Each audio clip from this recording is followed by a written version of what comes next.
அல்லேலூயா. கர்த்தர் இந்த நாளிலும் உங்க முன்னால் அடியை நிற்கிறதுக்காக தேவனுக்கு நன்றி சொல்றேன். எதற்காக நன்றி சொல்றேன்னா, எனக்கு அறுவை சிகிச்சை ஆபரேஷன் பண்ணப்பட்டு 1 வருடம் ஆகுது. போன வருஷம் 10ஆம் தேதி, ஏப்ரல் 10ஆம் தேதி எனக்கு இதய ஆபரேஷன் நடந்தது.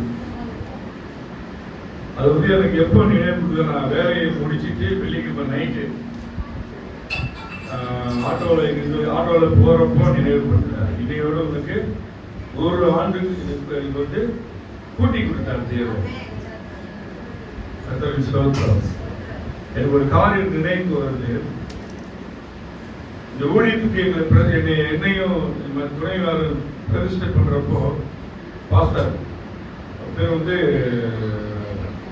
டானியல் இயேசு சபையுடைய போதகர். அவர் தான் இந்த ஊழியத்துக்கு எங்களை பிரதிஷ்டை பண்ணாரு. பிரதிஷ்டை பண்ணாம நேரம் அவனுக்கு நிக்கல. சோத்திரம். அவர் சொல்லி ஜெபத்தை எப்பவுமே ஊழியக்காரங்க ஜெபிக்கிறாங்கன்னா என்ன வசனத்தை கொடுக்குறாங்க, என்ன வார்த்தை அவருக்கு வருதுன்னு பார்க்கணும். அவர் சொல்லி ஜெபிச்சது இந்த டைம் 12 மணிக்கு நினைவு வருது. ஆட்டோவில் போயிட்டு இருக்கேன், ஃபோன் பண்றாங்க, ஆட்டோ கிடைக்கலமா, நடந்து தான் வரணும், எப்படி தெரியல அப்படின்னு சொல்லிட்டு இந்த காரியங்கள்லாம் நான் இங்கோட எனக்கு 1 வருஷம் ஆகுது.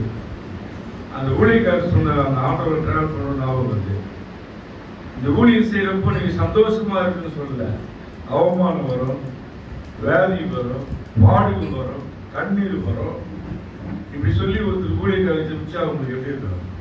ஊழியத்துக்கு பிரதிஷ்டை பண்றாங்க, ஊழியத்துக்கு எங்களை அனுப்புறாங்க. ஏசஸ் பெரிய சபையுடைய போதகர் அவரு, சாம்சுந்தரையாவுடைய வைத்துனர் அவரு. ஜபிக்கிறாரு. எனக்கு அந்த நாள்ல எனக்கு அந்த நேரத்தில் அந்த நைட்ல ஞாபகம் வருது. ஆபரேஷன் குறித்து நான் யோசிச்சுனே போறேன். அந்த ஐசியூல இருக்கிறப்போ கர்த்தருக்கு ஸ்தோத்திரம், எல்லாரையும் பார்க்கணும் ஆசையா இருக்கு. இந்த நாளில் இதே 12ஆம் தேதி 15ஆம் தேதி அப்படியே படுத்துட்டே இருக்கிறேன். பார்க்கணும் ஆவலா இருக்குது, பிள்ளைகளை பார்க்கணும், மனைவி பார்க்கணும் ஆவலா இருக்குது, பார்க்க முடியல. அந்த மருந்து எனக்கு கொடுத்த மருந்து எப்படின்னா, நான் வர சொல்லிட்டேன், எனக்கு மயக்க மருந்துலாம் செட் ஆகாது, சீக்கிரமா தெரிஞ்சிடும், எனக்கு கொஞ்சம் டோஸ் அதிகமா போறேன். அதை போட்டது எனக்கு ஒரு மாதிரி எப்படி சொல்றது, எதுவுமே ஞாபகத்துக்கு இல்லை. எந்த விஷயமும் பழைய விஷயங்களும் ஞாபகத்துக்கு இல்லை. நான் படத்திலே ரிவர்ஸ் பண்ணி சோத்திரம் சொல்லி ஞாபகப்படுத்துறேன். பிள்ளைங்க மனைவி மட்டும் ஞாபகம் இருக்குது, மற்ற காரியங்கள் எதுவும் மைண்ட்ல இல்லவே இல்லை. அதற்கு சோத்திரம். ஆனாலும் அந்த நாளையெல்லாம் அந்த மெமரி லாஸ் சொல்லுவாங்கல்ல, மறந்து போகிறது. அந்த மறந்தோட தன்மை எல்லாமே மறந்துட்டேன். சோத்திரம் பண்ணி நானே ஆண்டவருக்குள்ள வர வச்சேன். ஏன்னா 5 நாள் ஐசியூல இருந்தேன். ஏன்னா என் அட்மிஷன் போட்ட டாக்டர் மறந்து போயிட்டாங்க. அந்த எந்த டாக்டர் எனக்கு ட்ரீட்மெண்ட் கொடுக்குறாங்களோ அவங்க கிட்ட டேக்ஸ் போடுவாங்க. அவங்க பேர் அதில் எழுதி இருக்கும். எனக்கு அட்மிஷன் போட்டது ஆஷான்னு ஒரு மேடம், எனக்கு ஆப்ரேஷன் பண்ணது அருண் டாக்டர். அந்த டேக்ல அருண் டாக்டர் பேர் இல்லை. அவங்க அசிஸ்டன்ட் டாக்டர் பார்த்து மறுநாள் டியூப்லாம் எடுக்கணும், ரத்தம் போட்டுக்காக 2 வயிற்றுல ஓட்ட போட்டுருப்பாங்க, அதெல்லாம் எடுக்கணும். எனக்கு எடுக்கவே இல்லை. 5 நாள் அப்படியே இருக்கு. முதல்ல என்னை வெளியே கொண்டு போவாங்க, எல்லாம் முடியல, இங்க இருக்க முடியலன்னு சொல்லிட்டு ஒரே டென்ஷன் ஆகுது. எப்படி சொல்றதுன்னு எனக்கு தெரியல. ரொம்ப ரிக்வெஸ்ட் பண்ண, தயவுசெய்து ரூம் விட்டு வெளியே எங்கன்னா நீங்க எல்லாமே குறைஞ்சிடும், பிபி சுகர் எல்லாம் நார்மல் ஆயிடும். ரொம்ப அவங்கிட்ட போராடி வெளியே ஒரு 1 மணி நேரத்துல எல்லாம் நார்மல் ஆயிடுச்சு. ஏன்னா அந்த இடம் அவர் எப்படி சொல்றது, நரம்பு மாதிரி இருந்தது. அப்படியே செத்துனே இருந்தாலும் சிரிப்பு இல்லாம அழுகு இருந்தா எப்படி இருக்கும், வயல்ல. அதனால ஒரு டிப்ரெஷன் அந்த மைண்ட்ல எப்படி சொல்றது சொல்ல முடியல. என்னால 2 காலம் தூக்க முடியல, நக முடியாத ஒரு நிலை. அந்த 6 மாதத்துக்காக பாஸ்டமா பட்ட கஷ்டம் ஒரு சிறு குழந்தைய பார்க்குற மாதிரி பார்த்தாங்க. கர்த்தருக்கு ஸ்தோத்திரம். நானே எழுதி எதுவுமே செய்ய முடியாது, இப்படி திரும்ப முடியாது, இப்படிதான் படுத்துக்கணும். 1 நாள் 2 இல்லை, 6 மாத காலங்கள் பல லட்சம் செலவு பண்ணியும் தை பிரிஞ்சு போச்சு. தையல் பிடிச்சு வச்சு மறுபடியும் ஒரு 2வது தையல் பண்ணணும். இன்ஸ்பிரேஷன் ஆகி எல்லாவற்றையும் தேவன் வந்து ஒரு நோக்கத்தை வச்சிருக்காரு. அப்பதான் நான் யோசித்தேன், அன்னைக்கு ஊழியக்காரர் சொல்லி ஜெபிச்சதுன்னா வார்த்தை கண்ணீர் வரும், வேதி வரும், அவமானம் வரும், நிந்தை வரும், எல்லாத்தையும் சகிச்சு இந்த ஊழியத்தை நீங்க செய்யணும். 2 பேரும் எல்லாவற்றையும் பார்த்துருக்கணும். பார்த்தவங்களுக்கு தெரியும் எல்லாமே நீ கடந்துதான் போகணும். ஊழியங்கிறது சாதாரண விஷயம் இல்லை. இருக்கிறது சாதாரணமா தெரியலாம், நேரா வரல. உபத்திரம் வரணும் ஊழியக்காரன் சொன்னா சொன்னதுதான். அதுக்காக சொல்றேன், ஒரு பரிசுத்தமான வாயிலிருந்து வரப்போ ஊழியக்காரர்கள் எந்த வார்த்தை சொல்லி ஜெபிக்கிறாங்களோ அது வந்து நம்ம கூர்ந்து கவனிக்கிறப்போ ஏற்ற வேலையை நினைவு கூறுவாங்க. இந்த 12 மணிக்கு அந்த காரியம் வரணும் யோசிக்கணும்னு அவசியமே இல்லை. அப்படியே யோசிச்சுனே போறேன். கர்த்தர் நல்ல சோத்திரம் சொல்லினே போறேன். அவருடைய கிருபையில இந்த 1 ஆண்டுகள் எத்தனையோ பலவீனங்கள். ஏப்ரல் 10ஆம் தேதி தான் எனக்கு ஆபரேஷன் செய்யப்பட்டது. நார்மல் வார்டுக்கு போனது 15ஆம் தேதி தான். எனக்கு நினைவு இருக்குது. தமிழ் வருஷத்துக்கு லீவு, டாக்டர் மறந்துட்டாரு. அப்புறம் நான் தொடர்ந்து தொல்லை போட்டதை பார்த்து அவங்க வர வச்சு அப்புறம் தான் அவங்க ஞாபகம் வச்சு நான் மறந்துட்டேன். ஒரு நாளைக்கு பில்லு எவ்வளோ? 70,000 80,000 பில்லு எக்ஸ்பிள். அவர் மறந்ததுக்கு நான் பணம் கட்டினேன். எல்லாமே தேவன் சந்தித்தாரு. நெருக்கங்கள் இருக்கிறாங்க செய்தி. நெருக்கங்கள் மத்தியில தான் தேவனை நம்ம துதிக்கணும். கஷ்டத்தின் மத்தியில் தான் தேவனை துதிக்கணும். கஷ்டத்தை பார்த்து பயந்து விரைந்து போகிறாரு. நான் இவ்வளவு பேசுறேன்னா எனக்கு நிறைய நெருக்கங்கள் இருக்கு, தேவைகள் இருக்கு. அதை மத்தியில தான் ஊழியம் செய்யலாம். நின்று பேசுறதுக்கும் தேவன் கொடுக்க பலத்தெல்லாம் நிற்கிறேன். எத்தனை வந்து தேவன் உங்களுக்கு எல்லாம் வந்து தருவாங்க. கோடியான ஆசீர்வாதம் எல்லா சூழலிலும் தேவன் உங்களை நடத்துவார். அல்லேலூயா. என்னை நடத்தி ஜீவனை கொடுத்து எதுக்கு அடிக்கடி சொல்றான்? நன்றியோடு நம்ம இருக்கணும். அவர் செய்த நன்மையை மறக்காமல் சொல்லிட்டே இருக்கோம். கேட்கறவங்களுக்கு போர் அடிச்சாலும் பரவாயில்ல, ஜீவனை கொடுத்தது அவர்தான். கர்த்தருக்கு ஸ்தோத்திரம். இன்றைக்கு ஒரு மத்தியிலே இந்த 1 ஆண்டு கடந்து வருவோம் பிரசங்கிக்கும் தேவன் தந்த நன்மைக்காய் ஜீவனுக்காய் கோடி ஸ்தோத்திரம். அல்லேலூயா. கர்த்தர் நல்லவர். எடுத்து வாசிங்க. வெளிப்படுத்தல் புத்தகம் 2ஆம் அதிகாரம் முதல் வசனம் வாசிங்க. சீக்கிரமா வாசிங்க. 2:1 வாசிங்க. எபேசு சபையின் தூதனுக்கு நீ எழுத வேண்டியது என்னவெனில் 7 நட்சத்திரங்களை தம்முடைய வலது கரத்தில் ஏந்தி கொண்டு 7 பொன் குத்து விளக்குகளின் மத்தியிலே உலாவிக் கொண்டிருக்கிறவர் சொல்லுகிறதாவது. யார் சொல்றாரு? 7 நட்சத்திரங்களை தம்முடைய வலது கரத்தில் ஏந்தி கொண்டு 7 நட்சத்திரங்கள் வலது கரத்தில் ஏந்தி கொண்டு 7 பொன் குத்து விளக்குகள் மத்தியிலே 7 பொன் குத்து மத்தியில் உலாவிக் கொண்டிருக்கிறவர் சொல்லுகிறதாவது. உலாவிக் கொண்டிருக்கிறவர் சொல்வதாவது. உன் கிரியைகளையும் உன் பிரயாசத்தையும் உன்னுடைய கஷ்டம் உன் முயற்சிகளையும் உன் பொறுமையையும் உன்னுடைய பொறுமைகளையும் நீ பொல்லாதவர்களை சபிக்க கூடாமல் இருக்கிறதையும் உனக்கு விரோதமாய் எழுந்துள்ள அவர்களை சபிக்காமல் இருப்பதையும் 2:1 வாசிக்கலாம். முடிச்சு 2:1 வாசிக்கலாம். ஏன்னா பொன் வித்துல பொன் வாசிக்குமா?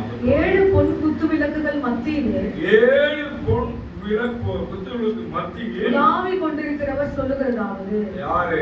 7 பொன் விளக்கு மத்தியில் உலாவுவது யாரு? பரிசுத்த ஆவியானவர் சொல்லுகிறார். பரிசுத்த ஆவியானவர் சொல்லுவது நம்ம கவனமா கேட்கணும். இந்த சத்தியம் கொஞ்சம் கடுமையானதான். என்னால முடிஞ்சவர்களும் கிழக்கு பண்ணி தான் உங்களோட பண்ணுகிறேன். கர்த்தர் உங்களை ஆசீர்வதிப்பார். அதே அதிகாரம் 2:7 வாசிங்க. 2:7 வாசிங்க. ஆவியானவர் சபைக்கு சொல்வதாவது காது உள்ளவன் கேட்க கடவான். ஜெயம் கொள்கிறவனோ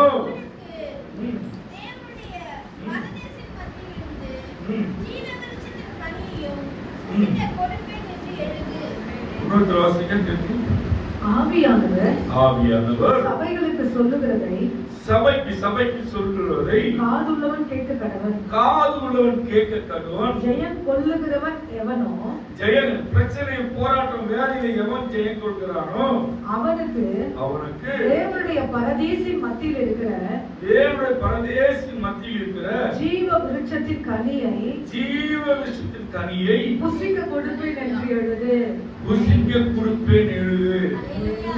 ஜீவ விருட்சத்தின் கனி என்னன்றது அப்புறம் பார்ப்போம். கர்த்தருக்கு ஸ்தோத்திரம்.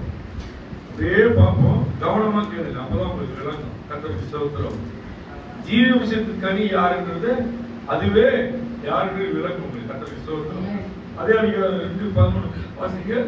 ஆவியானவர் சபைகளுக்கு சொல்லுகிறதை காதுள்ளவன் கேட்க கடவன். சபைக்கு சொல்லுகிற காது கவனமா கேட்கணும். ஜெயம் கொள்ளுகிறவன் இரண்டாம் மரணத்தினால் சேதப்படுவதில்லை என்று எழுது. சேதப்படுவது இரண்டாம் மரணம் என்னது சொல்லுங்க. இரண்டாம் மரணம் கந்தக கடலுக்கு தப்பிக்கிறது. கந்தக கடல் இருக்கு, அடுத்த ஒரு காலங்கள் இருக்கு. கந்த இரண்டாவது மரணத்துக்கு தப்பிக்கிறதுக்கு என்று எழுதுகிறாரு. யார் சொல்றது? ஆவியானவர் சொல்றாரு.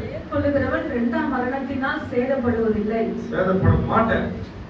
இரண்டாம் மரணத்துல சேதப்பட மாட்டேன். சேதப்படணும்னா அதுல முழுகி போக மாட்டேன். அல்லேலூயா. Praise the Lord. அதே 2:25 வாசிங்க. 25-26. உங்களுக்குள்ளதை நான் வருமளவும் பற்றி கொண்டிருங்கள். நீங்க உங்களுக்கு தேவன் கொடுத்த ஜெபாவி பாடலாவி எதெல்லாம் உங்களுக்கு தாளமாக கொடுத்திருக்காரு அதெல்லாம் நீங்க எப்படி பற்றி கொண்டிருங்கள். ஜெபிக்கிறது ரொம்ப முக்கியம். நான் வருமளவும் பற்றி கொண்டிருங்கள். நீங்க ஜெபத்தோடு இருக்கணும். வருகை மட்டும் ஜெபத்தோடு இருக்கணும். பற்றி கொண்டிருங்க. 26 வாசிங்க. ஜெயம் கொண்டு முடிவு பரியந்தம் என் கிரியைகளை என்னுடைய கிரியைகளை கை கொள்ளுகிறவன் எவனோ அவனுக்கு நான் என் பிதாவினிடத்தில் அதிகாரம் பெற்றது போல ஜாதிகள் மேல் அதிகாரம் கொடுப்பாரு. அவர் எப்படி பிதாவிடத்தில் பெற்று இயேசு அதிகாரத்தை வாங்கினாரோ அதே அதிகாரத்தை நம்மளுக்கு நம்ம எப்படி தருவாரு? ஜபத்தோடு இருக்கணும். எப்போதும் ஜபத்தோடு இருக்கணும். விசுவாசமா இருக்கணும். நம்பிக்கையா இருக்கணும். அப்பதான் அந்த அதிகாரத்தை தேவன் தருவார். அல்லேலூயா. 21 வெளிப்படுத்தல் 21:7 வாசிங்க.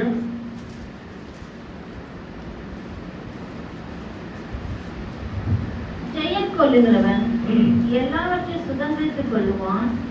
நான் அவன் தேவனாய் இருப்பேன், அவன் என் குமாரனாய் இருப்பான். ஜெயம் கொள்ளுகிறவன் எல்லாவற்றையும் சுதந்திரித்துக் ஜெயம் கொள்ளுகிறவன் எப்படி ஜெயம் கொள்ள முடியும் சொல்லுங்கம்மா? எப்படி ஜெயம் கொள்ள முடியும்? ஒருத்தர் சண்டை போட்டு ஜெயம் கொள்ளணுமா? ஒருத்தர் போய் வாயை பேசி ஜெயம் கொள்ளணுமா?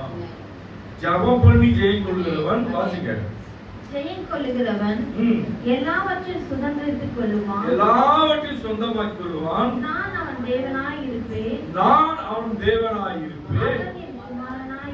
நீ ஒரு புள்ளியா அவர் அப்பாவா இருந்தா நீ யாரா இருப்ப? மகனா இருப்ப, மகனா இருப்ப. அந்த உரிமை ஈஸியா கொடுத்துருவாரா? எப்போதும் அவர் கிட்டே இருக்கணும்.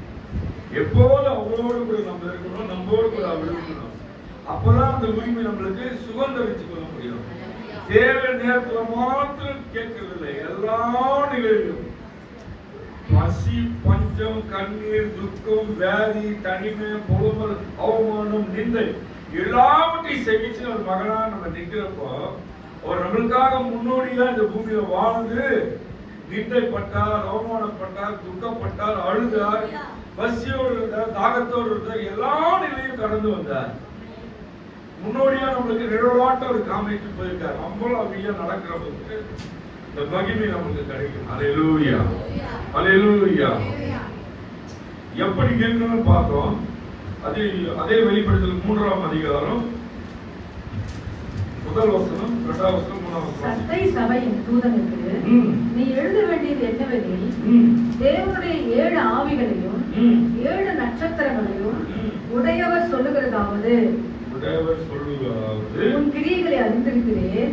உன்னுடைய எல்லா காரியங்களும் நான் அறிந்திருக்கிறேன். நீ உயிர் உள்ளவன் என்று பெயர் கொண்டிருந்தோம் செத்தவனாய் இருக்கிறாய். செத்தவன் ஜபிக்காதவன் எப்படி இருக்கான்? ஜபம் பண்ணாமல் எப்படி இருக்கான்? விசுவாசம் இல்லாம ஆலயத்துக்கு வந்து தேவன் மேல் விசுவாசம் இல்லாமல், பற்று இல்லாமல், நம்பிக்கை இல்லாமல் இருக்கிறவன் எப்படி இருக்கிறான்? செத்தவனா இருக்கிறான். அல்லேலூயா, அல்லேலூயா, பிரைஸ் தி லார்ட். நீ விழித்துக் கொண்டு சாகிறதுக்கு ஏதுவா இருக்கிறவர்களை ஸ்திரப்படுத்து. நீ வந்து மரணத்துக்கு எதிராக இருக்கிறவர்களை, மரணத்துக்கு வேலையில் இருக்கிறவர்களை அவங்க வந்து ஸ்திரப்படுத்தணும். உன்னுடைய கிரியைகள் தேவனுக்கு முன் நிறைவு உள்ளவைகளாக நான் காணவில்லை. நிறைவுள்ள இதெல்லாம் செய்யாம இருக்கிறோம். நம்ம அதெல்லாம் செய்யணுமா? வேலை செய்யற நம்ம பக்கத்து வீட்டுல இருக்காங்க, எதிர் வீட்டுல நம்ம சொந்தக்கார எங்கேயோ இருக்காங்க. அவனை போய் பார்க்க முடியலனாலும் அவன் தெரிஞ்சு காதல் நம்ம கேட்டு அவர்கிட்ட ஜெபிக்கிறோமா? உங்களால போக முடியல, உங்க குடும்பத்துக்கு சூழ்நிலை ஒரு காரியம்லாம் பெரிதா இருக்கிறப்ப போக முடியல. ஆனாலும் ஒரு பேர்களை சொல்லி அவர்களுக்காக வசனம் வாசிக்கணும். நீ விழித்துக் கொண்டு சாகிறதுக்கு எதுவாய் இருக்கிறவர்களை பலப்படுத்து. உன் கிரியைகள் தேவனுக்கு முன் நிறைவுள்ளவைகளாக நான் காணவில்லை. அவர் பார்வைக்கு நிறைவா நீ இல்ல. அல்லேலூயா. நீங்களே அவரை கேட்டுங்க, நீங்களே செக் பண்ணிக்கங்க. நம்ம ஒரு சூழ்நிலை நிமித்தம் வந்து ஜெபிக்காமல் இருந்திருக்கலாம். எல்லா நிலையிலும் நெருக்கத்தின் குடும்பத்தின் நெருக்கத்திலும் ஜெபிக்காம இருக்கலாம். ஐஸ்வர்யம் இருக்காதுங்க. நெருக்கத்தின் மத்தியில தேடுங்க, கண்டடைவீங்க. அல்லேலூயா. நெருக்கத்தின் மத்தியில தான் நம்ம தேடணும், துதிக்கணும். அல்லேலூயா. ஆகையால் நீ கேட்டு பெற்றுக்கொண்ட வகையை நினைவு கூர்ந்து அதை கை கொண்டு மனம் திரும்பு. நீ விழித்திராவிட்டால் திருடனை போல் நான் உன்மேல் வருவேன். நீ கவனமா இல்லாத எப்படி வருவாங்க? திருடனை போல் உன்மேல் வருவேன். திருடன் சொல்லிட்டு வருவானா? வீட்டுல திருடன் போட்டு சொல்ல மாட்டான். ஆனா அதுக்கு ஒப்பனையாக சொல்ற வாசிங்க. நான் உன்மேல் வரும் வேலையை அறியாதிருப்பார். அவர் வர்றப்போ நீ உங்களுக்கு தெரியாது. கண்டிப்பா உங்களுக்கு தெரியும். ஜபத்திலையும் ஒரு விசுவாசத்திலையும் நம்பிக்கையிலும் தான் கண்டிப்பா உங்களுக்கு தெரியும். அவர் என்னோடு தான் இருக்காரு உங்களுக்கு தெரியும். நீ ஜபத்தை கேட்கிறாரு உங்களுக்கு தெரியும். என் குடும்பத்தை நடத்துகிறாரு உங்களுக்கு தெரியும். ஒவ்வொரு நாளும் உங்களை பாதுகாக்கிறாரு உங்களுக்கு தெரியும். எப்படி தெரியும்னா எதை யோசிக்க ஜெயமா மாறும். இவைக்குள் நீ கை கொண்டு நடக்கிறப்போ இந்த காரியெல்லாம் உங்க வாழ்க்கையில இருக்கிற போது நீ நினைக்கிறது யோசிக்கிறதா தேவன் கரங்களை கொடுப்பார். அல்லேலூயா. ஜபத்தை கேட்பார். அது ஒரு வார்த்தை, நினைவுகளை அறிகிற தேவன். நினைவுகள்லாம் நம்ம நினைவெல்லாம் தேவன் அறிஞ்சிருக்காரு. அல்லேலூயா. நீ இதெல்லாம் கை கொண்டு நடக்கிறப்போ உங்க ஈஸியா கண்டுபிடிச்சிடலாம். யோசிப்ப, இது இருந்தா நல்லா இருக்குமே, இல்லையே நீ யோசிப்ப, கொடுப்பாரு. யாரை கொண்டாவது தருவாரு. அல்லேலூயா. யாரை கொண்டாவது அந்த இடத்தை ஃபில் பண்ணுவாரு. அல்லேலூயா. அப்போ உங்க ஜபத்தை கேட்கிற தேவன் உங்களோடு இருக்காரு. ஜபத்தை கொஞ்சம் 5 நிமிஷம் கூட்டுங்க. ஒரு நாள் கூட்ட சொல்ல, 4 மணி நேரம் கூட்ட சொல்ல, ஒரு 10 நிமிஷம் கூட்டுங்க. ஜபத்தை பிறருக்காக ஜெபிங்க. ரகசியமே என்னங்க? சாவி நம்ம கிட்ட கொடுத்தாரு ஆண்டவர். அந்த சாவியை போட்டு, ஜபம் என்ற சாவியை போட்டு நம்ம வந்து தொடர்ந்து ஜெயத்தை பெறதுக்கு நம்ம தான் தடையா இருக்கணும். எத்தனை பேர் ஒத்துக்கிறீங்க? நம்ம சூழ்நிலை நிமித்தம் ஜபிக்க முடியல, குடும்பத்தில் இருக்கிற நெருக்கத்தின் நிமித்தம் ஜபிக்க முடியல, வேலை நிமித்தம் ஜபிக்க முடியல. சாவி, ஜபம் என்ற சாவி நம்ம கரங்களை தேவன் பரிசுத்தாவியானவர் கொடுத்தாரு. அதை போட்டு திறந்து ஜெயம் பெறதுக்கு தான் நம்ம வந்து முயற்சி பண்றதில்லை. ஆனா சத்துருவோட உங்களை பண்ண விட மாட்டான். அப்பதான் நம்ம ஜெபிக்கணும். நெருக்கத்தின் மத்தியில தான் ஜெபிக்கணும். அல்லேலூயா. பேசுற சத்தியம் புரியுதுமா? விளங்குதா? எல்லா அதிகாரத்தையும் நம்ம கிட்ட கொடுத்தாரு ஆண்டவர். நம்ம உபயோகப்பட்டு தெரியாம நம்ம போய் காத்திருக்கிறோம். ஜபிக்கிறது ஒரு சாதாரண விஷயம் கிடையாது. ஜபிக்கிறதுக்கு சிந்தையை ஒருமுகப்படுத்தணும், மனசை ஒருமுகப்படுத்தணும், நிறைய காரியங்கள் இருக்கு. அது பரிசுத்த ஆவியார் உங்க கூட இருந்தா எல்லாவற்றையும் ஒருமுகப்படுத்தி அவர் பாதத்துல அமர முடியும். அல்லேலூயா. அல்லேலூயா. ஸ்தோத்திரம். அல்லேலூயா. Praise the Lord. 3 வாசிக்கலாமா? அதே அதிகாரம் 8ஆம் வசனம் வாசிங்க. 3:8. உன் கிரியைகளை அறிந்திருக்கிறேன். உடைய காரியங்கள் எல்லாம் நான் உனக்கு அறிந்திருக்கிறேன். கொஞ்சம் பலன் இருந்தோம், உனக்கு கொஞ்சம் பலன் இருந்தோம். நீ என் நாமத்தை மறுதலியாமல் நீ கஷ்டத்துல இருந்திருக்கலாம், நீ கஷ்டத்துல இருந்திருக்கலாம், வேலையில இருந்திருக்கலாம், போராட்டத்துல இருந்திருக்கலாம். அது நிமித்தம் ஒரு மறுதலிக்காமல் என் வசனத்தை கைக்கொண்டபடியினால் என்னுடைய வசனத்தை கைக்கொண்டபடியினால் கைக்கொண்டபடியினால் இதோ திறந்த வாசலை உனக்கு முன்பாக வைத்திருக்கிறேன், உமக்கு முன்பாக வைத்திருக்கிறேன். அதை ஒருவனும் பூட்ட மாட்டான். அவர் தொடர்ந்து ஒருத்தர் கூட மாட்டார். உனக்கு வர நன்மையை யாரால தடுக்க முடியாது, எந்த மனுஷனாலும் தடுக்க முடியாது, எந்த சத்துருனாலும் தடுக்க முடியாது. வேலையிலிருந்து வலையிலிருந்து விடுதலையோ வருமானத்தின் ஆசீர்வாதமோ யாராலும் தடுக்க முடியாது. அது வசனம் என்ன சொல்றது? முன்னாடி வாசிங்க, முன்னாடி வாசிமா. கிரியைகளை அறிந்திருக்கிறேன், உடைய கிரியைகளை அறிந்திருக்கிறேன், கொஞ்சம் பலன் இருந்தோம், கொஞ்சம் பலன் இருந்தோம், நீ என் நாமத்தை மறுதலியாமல் அவர் நாமத்தை மறுதலிக்காமல் என் வசனத்தை கைக்கொண்டபடியினால் நீ வசனத்தை கை கொண்டது. வசனத்தை கை கொண்டோம். வேத வாசிக்கணும், வாசிக்க தெரிஞ்சாலும் பரவாயில்ல. வேதத்தின் மீது கரங்களை வைத்து நீங்க ஜபிக்கிறப்போ உங்க ஜபத்தை எனக்கு ஜபிக்க தெரியல, இல்ல கோர்வையா ஜபிக்க தெரியல, சப்தப்பட்டி ஜபிக்க தெரியல, மனசுக்குள்ள ஜபிங்க. ஆண்டவர் கேட்கிறார். இதோ திறந்த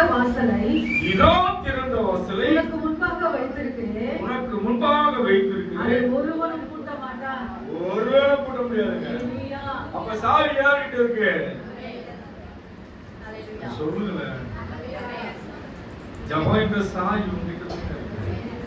நீங்க எந்த மனுஷனும் நாடி தேடி போகிறது, எல்லாவற்றையும் தேடி உங்க கரங்களை கொடுப்பாரு ஆண்டவர். ஹல்லேலூயா. அதுக்கு உறுதியான ஒரு சாட்சி தான் மகள் சொல்லி சொன்னாங்க. தனியா இருக்குன்னு நல்லா முடியலையே, பலனற்று போயிருக்கேன், சற்று பலவீனமான அந்த பிள்ளை, பலவீனமான மகன் தனிமையா இருக்கிறப்போ அந்த சூழ்நிலை இருந்தவங்களுக்குதான் தெரியும். உதவி அந்த தன்மையத்தை கொடுக்கிறப்போ ஒரு ஆறுதலா இருக்கும், ஒரு பலனா இருக்கும். யாராவது கொண்டு வந்து தேவனுக்குள்ளே போய் நடத்துவாங்க. ஹல்லேலூயா. மகளுக்கு மாத்திரம் இல்லை, எல்லாருக்கும் செய்வார்கள். இந்த நெருக்கத்தில் மத்தியில போனவர்களுக்கு, அது அனுபவத்தில் போனவங்களுக்கு தெரியும். ஹல்லேலூயா, ஹல்லேலூயா. ஏன்னா அந்த வசனத்தை உறுதிப்படுத்த ஆண்டவர். ஹல்லேலூயா, பிரைஸ் தி லார்ட். அதே அதிகாரம் 3, 5, 6, 7 வாசிங்க. 3 ஜெயம் கொள்ளுகிறவன் எவனோ, ஜெயம் கொள்ளுகிற வெற்றி கொள்கிறவன் எவனோ அவனுக்கு வெண் வஸ்திரம் தரிக்கப்படும். அது ஜபத்துல ஜெயம் கொண்டு சாமியை கொண்டு எல்லாவற்றையும் ஜெயம் பெற்று போனா அவனுக்கு என்ன கிடைக்கும்? வெண் வஸ்திரம் கற்பிக்கப்படும். வெண் வஸ்திரம் கற்பிக்கப்படும். கற்பிக்கப்படும்.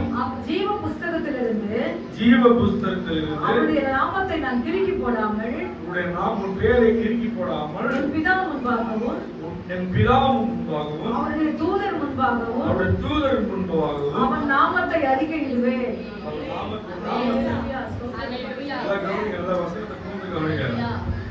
திருப்பி நான் உங்களை வாசிக்க சொல்றேன், கவனமா கேளுங்க.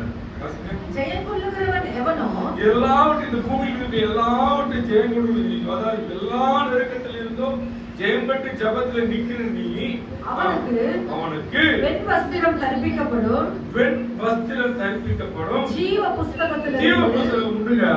நம்ம இந்த பூமியில செய்கிற நன்மை தீமை எல்லாவற்றையும் தேவன் மேல எழுதுறாங்க. ஜீவ புஸ்தகத்துல எழுதுறாங்க. ஜீவ புஸ்தகத்திலிருந்து அவருடைய நாமத்தை நான் கிறுக்கி போடாமல், நம்ம செய்யற தீமையாய் நம்ம நடந்தோம்னா, தேவனுக்கு அருவருப்பான காரியம் வாழ்க்கையில் நமக்குள்ள இருந்ததுன்னா, நம்மளோட ஜீவ புஸ்தகம் பேரை கிறுக்கி போடுவாரு. கிறுக்கி போடுவாரு. நம்ம ஜீவிலும் பக்தி விருத்திலும் உண்மையா அவருக்கு பயந்து வாழ்றப்போ என்ன பண்ற? ஜீவ புத்தகத்துல கிறுக்கி போடல, அவருக்கு அகைன்ஸ்டா, அவருக்கு விரோதமாய் நம்ம செயல்படுகிறப்ப கிறுக்கி போடுவாரு. வாசிங்க. ஜீவ புஸ்தகத்திலிருந்து அவன் நாமத்தை நான் கிறுக்கி போடாமல், பிதா முன்பாகவும் அவருடைய தூதர் முன்பாகவும், நம்மளுக்கு எல்லாருக்கும் ஒரு தூதர் இருக்காங்க, அந்த தூதருக்கு முன்பாகவும் அவன் நாமத்தை அறிக்கையிடுவேன், உடைய பேரை சொல்லுவேன். உங்களுக்காக பரிந்து பேசுகிறது, உங்களுக்காகவும் எனக்காகவும் பரிந்து பேசுகிறது. நம்மளுக்கு ஒரு ஜீவ புத்தகம் உண்டு. நம்ம செய்யற எல்லா நன்மை தீமை எல்லாவற்றையும் அது எழுதப்படுது. நம்ம மரித்தாதான் போவோம், அந்த ஜீவ புத்தகம் தான் புரட்டப்படும். கிறிஸ்தவ ஞானஸ்தானம் எடுத்து ஒரு பிள்ளை எப்படி வாழ்றாங்க, ஆண்டவர் தெரிஞ்சு கொண்ட பிள்ளை எப்படி வாழ்றாங்க, அவர் நாமத்தை சொல்லுற மகன் எப்படி வாழ்றாங்க, அந்த புத்தகத்துல எழுதப்படும். ஒவ்வொரு நன்மை எழுதப்படும், ஒவ்வொரு தீமையும் எழுதப்படும்.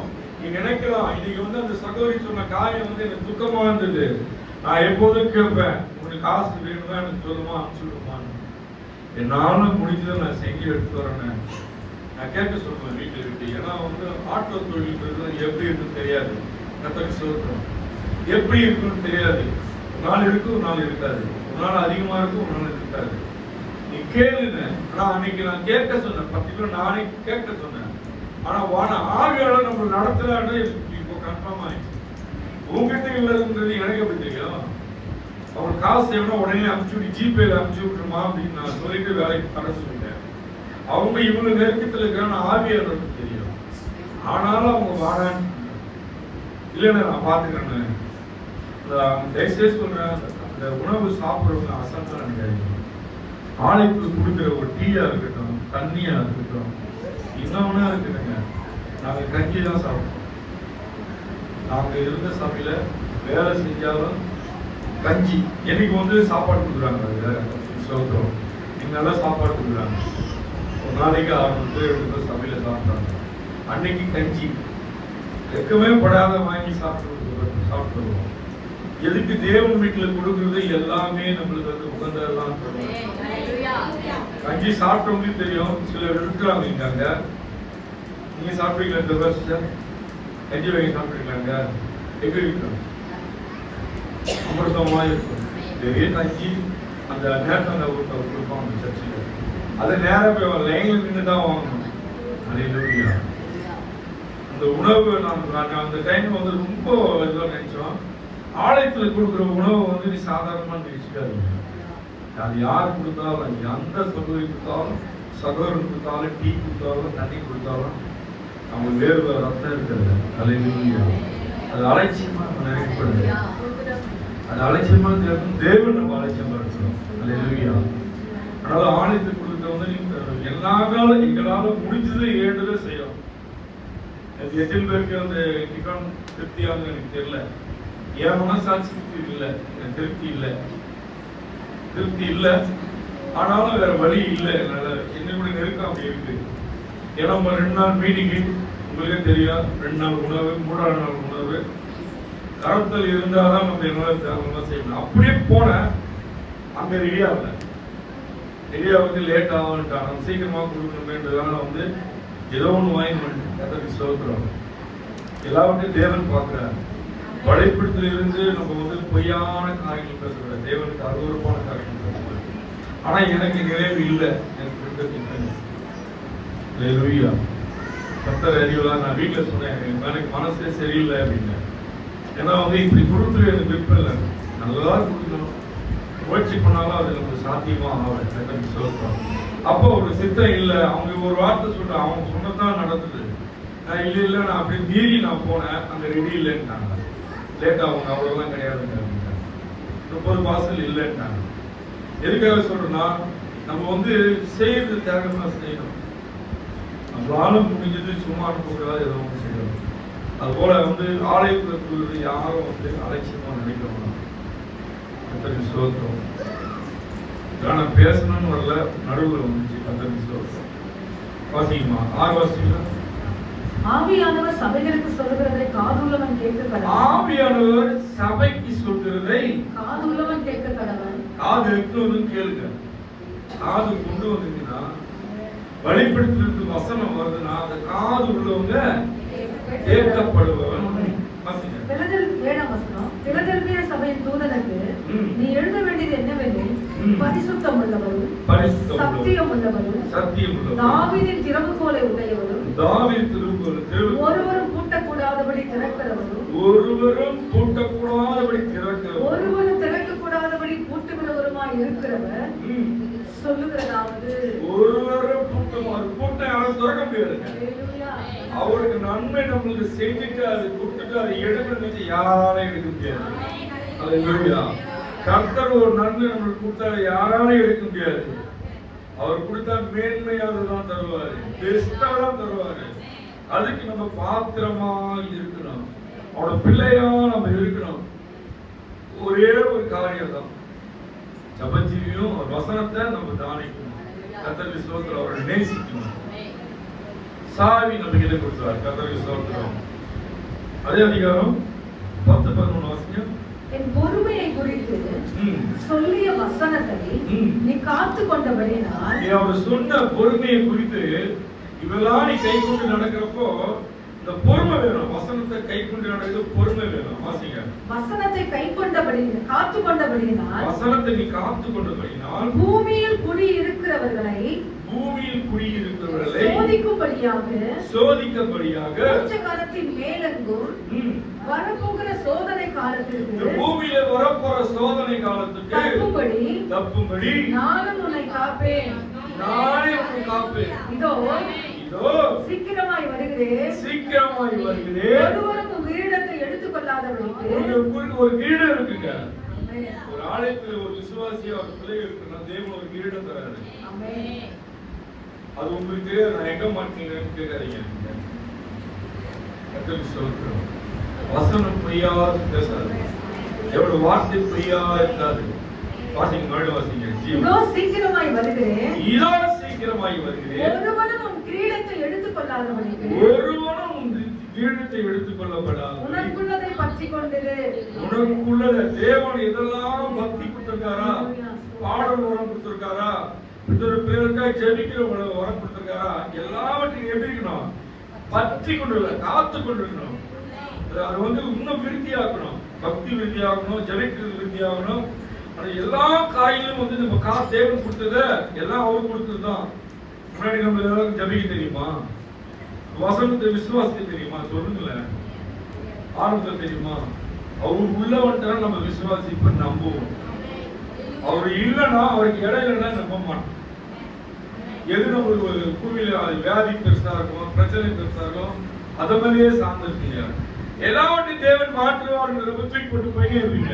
விசுவாசம், எனக்கு ஜெயம் கொடுக்கிற தேவன் என்னோடு கூட இருக்கார், விசுவாசம் நம்பிக்கை இருந்தா நீங்க தூக்கி போட்டு போங்க. அந்த அம்மா சொன்னாங்க, சித்ரா அம்மா சொன்னாங்க, எப்பவுமே சாட்சிகளை கூர்ந்து காணிங்க. சாட்சி மூலமா தேவனுக்குள்ள நம்மளோட இடைபெறுவார். ஏன்னா ஒரு வல்லமை அவங்க வளர்ந்தால எனக்கு உதவி செய்யற ஒருவர்ல மகள் சுருக்கி சொன்னதுன்னு சொல்றேன், சகோதரி சித்ரா சொன்னதுன்னு சொல்றேன். எனக்கு எப்படி தெரியல, ஹாஸ்பிட்டல் கூப்பிட்டு போக எனக்கு தெரியல.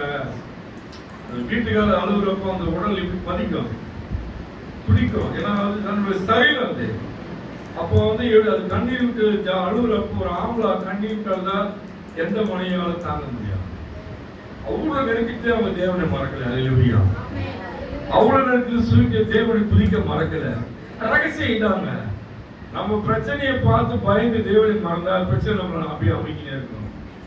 பிரச்சனையை மறந்து தேவனை துடிச்சுட்டே இருக்க. உன்னை சார்ந்து நீதான் எங்களை பலப்படுத்தணும், நீதான் என்ன பலப்படுத்தணும் நீ சொல்லி டிராவல் பண்ணி பாருங்க, ஜெயமாய் மாற்றுவார். ஏற்ற உதவி தேவன் தருவார். அல்லேலூயா. ரகசியம் தான். நம்ம பிரச்சனை மேல நம்ம கவனத்தை வச்சோம்னா பிரச்சனை நம்மளை மேற்கொண்டுரும், நம்ம தோத்துருவோம். பிரச்சனையை தேவன்கிட்ட கொடுத்துட்டு நீ ஃப்ரீ ஆயிடு. அல்லேலூயா. உங்ககிட்ட ஒப்பந்தமா நீங்க பாத்துக்க, நீங்க தான் எனக்கு உதவி செய்யணும்னு சொல்லிட்டு நீங்க நடந்து போங்க. கர்த்தர் ஜெயம் கொடுக்க தேவனா இருக்காரு. அல்லேலூயா. வாசிக்கணுமா? 15 வாசிங்க. உன் கிரியைகளை அறிந்திருக்கிறேன், உன் காரியங்களும் உன் நன்மைக்கும் எல்லாவற்றையும் அறிந்திருக்கிறேன். நீ குளிரும் அல்ல அனலும் அல்ல. நீ குளிரும் இல்லாம அனலும் இல்ல, ஜபிக்கவும் இல்ல, ஜபமும் செய்ய மாட்டேற, அப்படியே இருக்கிற. முன்னாடி ஒரு வருஷம் பார்த்தாங்க, என்ன பார்த்தோம் சொல்லுங்க.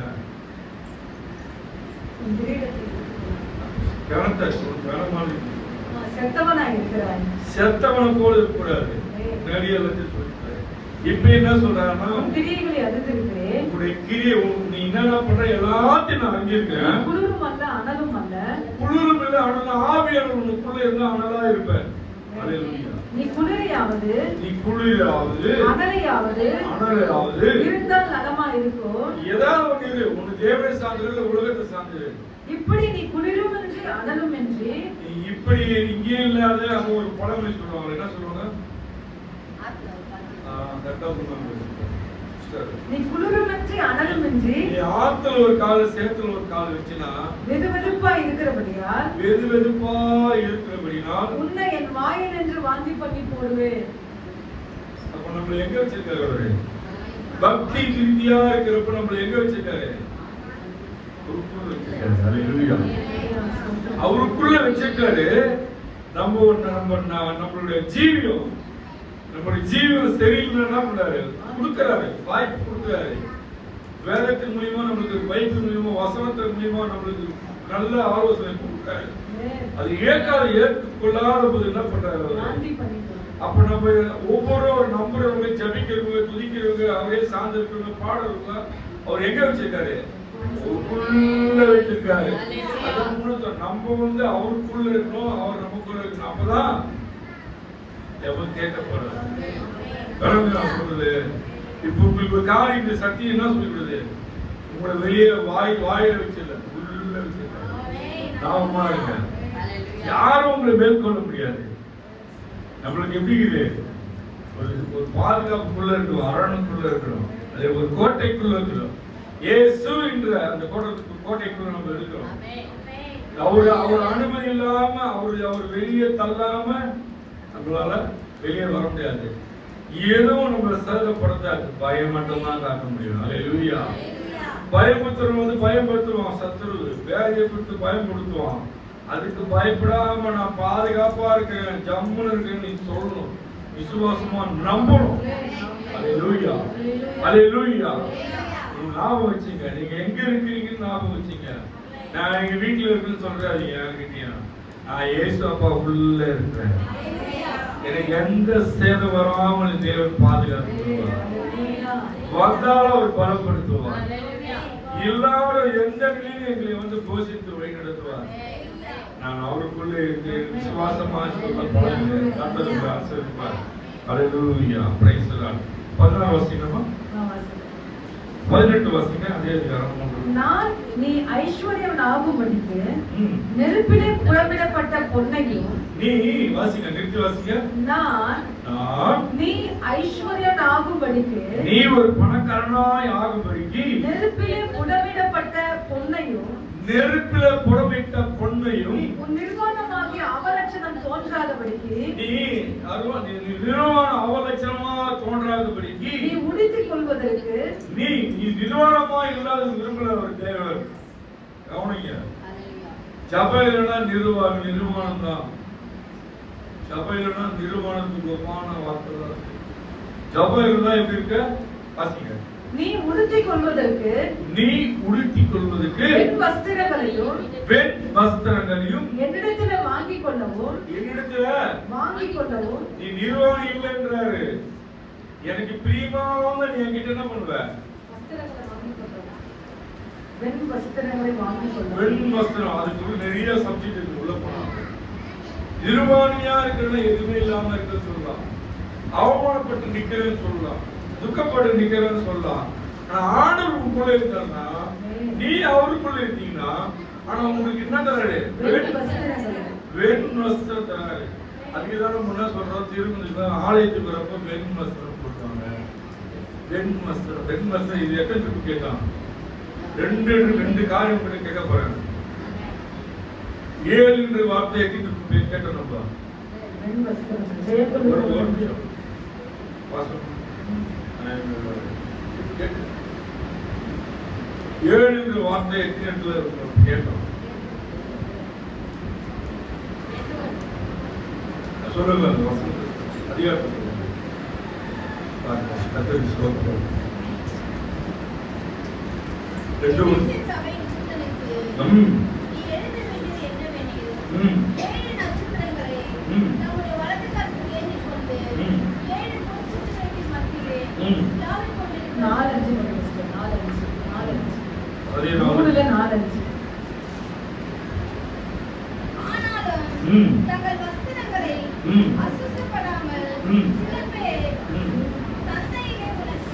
சர்தையிலும்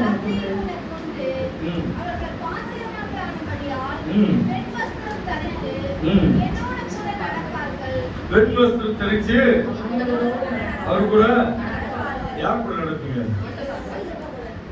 விலங்கு நான் சொல்ற சத்தியம். நீங்க அவரு கூட நடக்கணும், அவரு கூட நடக்கணும்னா நம்ம அவருக்குள்ள இருக்கணும். நம்மளே நம்மளை சோதிச்சு பார்க்கணும்.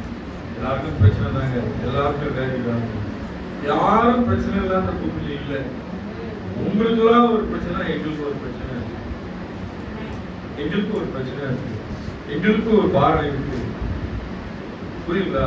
நீ ஆண்டவருக்குள்ள இருந்தா கண்டிப்பா இருக்கும், ஆண்டவர் நேசிச்சுன்னா கண்டிப்பா இருக்கும்.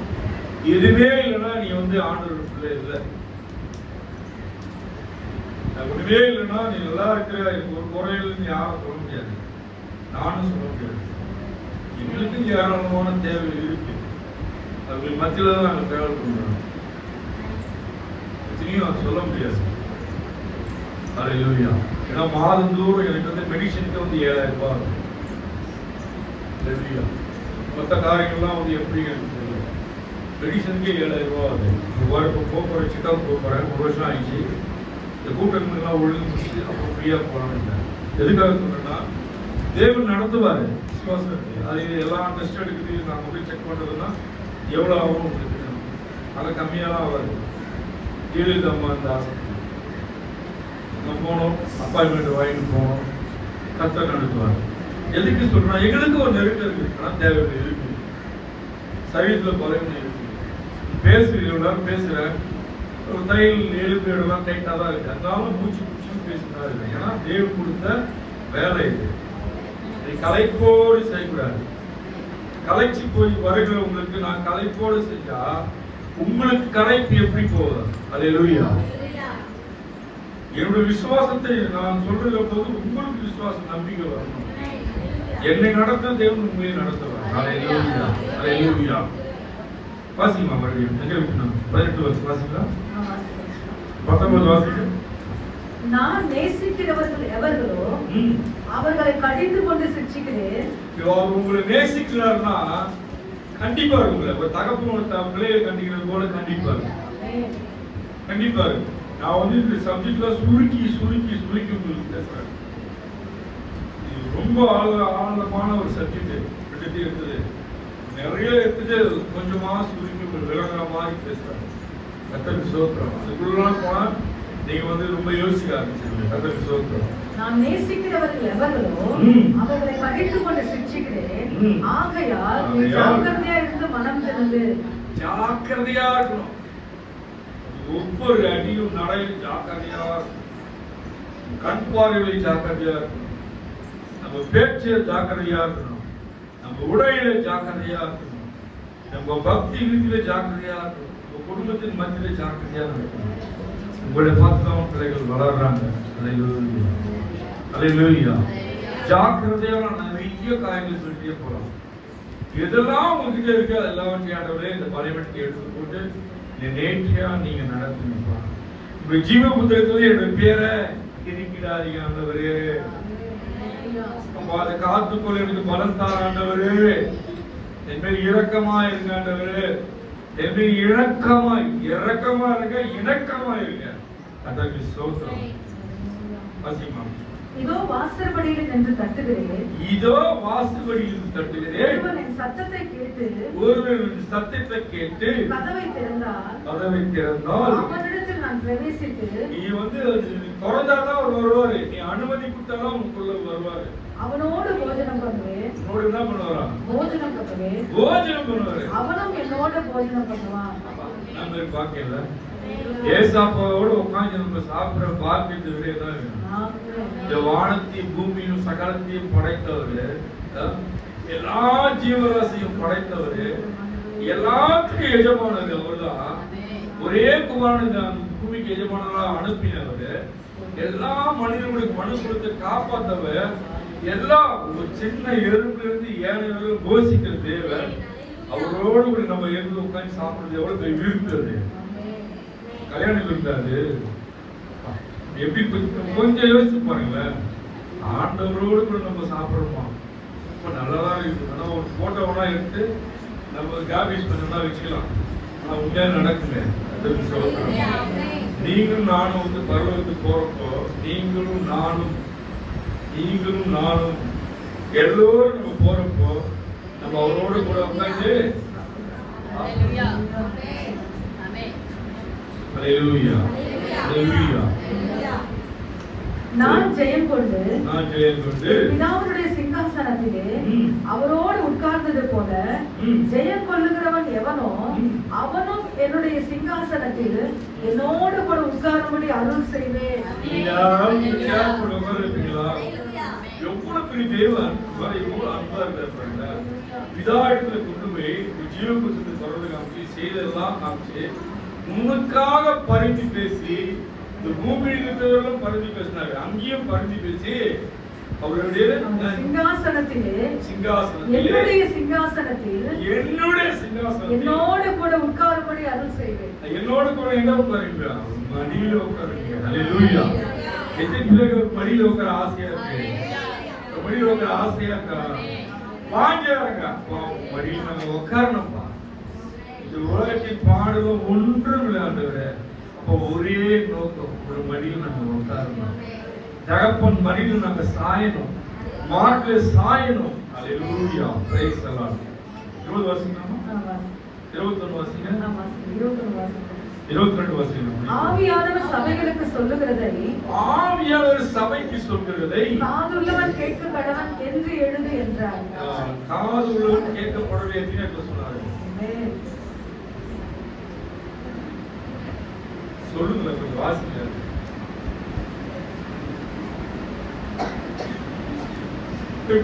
வாசிங்க கவனமா இருக்கு. ஹல்லேலூயா. வாசிங்க. 3:6 ஆவியானவர் சபைகளுக்கு சொல்லுகிறதை காதுள்ளவன் கேட்க கடவன்.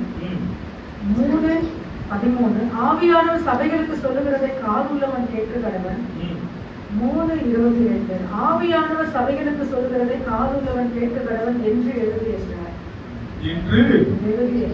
காது கொண்டு கேட்ட வசனத்தை கேட்டு உள்ளே அப்படியே அடைச்சிட்டேன். கர்த்தரை ஸ்தோத்திரம். காது உள்ளவன் கேட்கப்படுவான். காது இருக்கும் ஆனா கேட்க மாட்டான். கேட்கிற மாதிரி இருப்பான், தலையை ஆட்டுற மாதிரி இருப்பான். ஆனா மெயின்லாம் வீட்டுல தான் இருக்கும், வெளியே தான் சுத்தம் மெயின். அவங்க போராட்டம் பிரச்சனைகள் சுத்தம், அதுதான் தப்புங்கிறத. நீங்க பிரச்சனையை மறந்துட்டு தான் நீங்க உட்கார்ந்துருக்கீங்க. போராடுக்க மறந்துட்டு தான் நீங்க உட்காரணும். தேவைகளை எதிர்பார்த்து நீங்க உட்காராதீங்க. உங்க தேவை இன்னும் தேவன் இருக்கிறார். அதை அவரால் சரி கட்ட முடியும். முடியாதுன்னு சொல்றீங்க நீங்க, கண்டிப்பா நினைக்காதீங்க. சரி கட்டு வர ஆண்டவர். ஆனால் நம்ம விசுவாசமா இருக்கணும், நம்பிக்கையா இருக்கணும். சிந்தைய சிதறடிக்காமல் கவனமா நீங்க ஆலயத்தில் இருக்கிறப்போ உங்களுடைய ஜபம் எல்லாம் உங்களுடைய சிந்தனையை தேவன் உற்று பார்க்கிறாரு.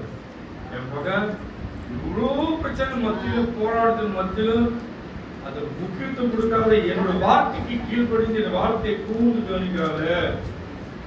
அதுக்கு ஜெயம் கொடுக்கணுமா இல்லைன்னு அவருக்கு கேட்கணும். மீண்டும் எடுத்து வாசிங்க. 2:7 வாசிங்க.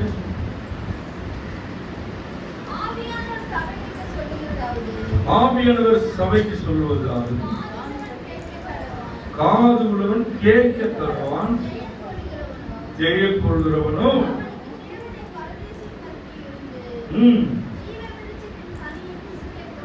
ஜீவ விருட்சம்னா என்னங்க சொல்லுங்க.